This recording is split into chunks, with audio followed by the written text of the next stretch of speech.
Today, it's time to get schooled. And speaking of today, did you know that on this day, August 2nd, 1876, legendary cowboy Wild Bill Hickok was murdered in the city of Deadwood? Hickok was a folk hero. He was known for being a soldier, scout, lawman, gambler, showman, and actor. Much of what we know about him has been certainly exaggerated. Foremost are the stories of Hickok's gunfights. He was a legend in his own time. He served the role of a no-nonsense marshal in a number of rowdy western towns.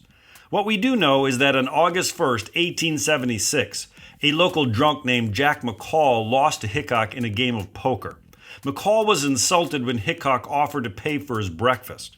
The next day, McCall re-entered the Deadwood, South Dakota saloon, walked straight up to Hickok, and shot him in the back of the head while shouting, "Damn you, take that!"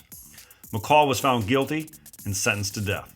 Hickok's life is best captured by his own words: "Harness mules and oxen, but give a horse a chance to run." What seems to be the powerful lesson of this little tale is that the wild, wild West has captured our imaginations for a long time. But why? We know Europeans have been fascinated with our Wild West from the very beginning.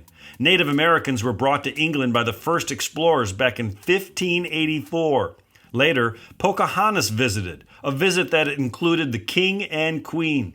In fact, she is buried in England.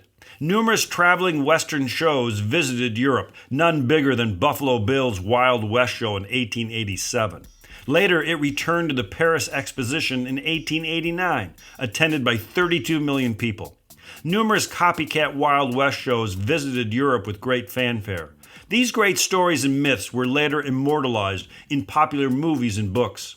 Today, you can find a replica of the western town Laredo in Kent. The cowboy is our Odysseus. As one expert noted, the language of cowboy is universal. Psst, it's PROLOG with Mr. Review. It's a podcast that is actively digging tons of earth to find an ounce of gold, striving for a more perfect union.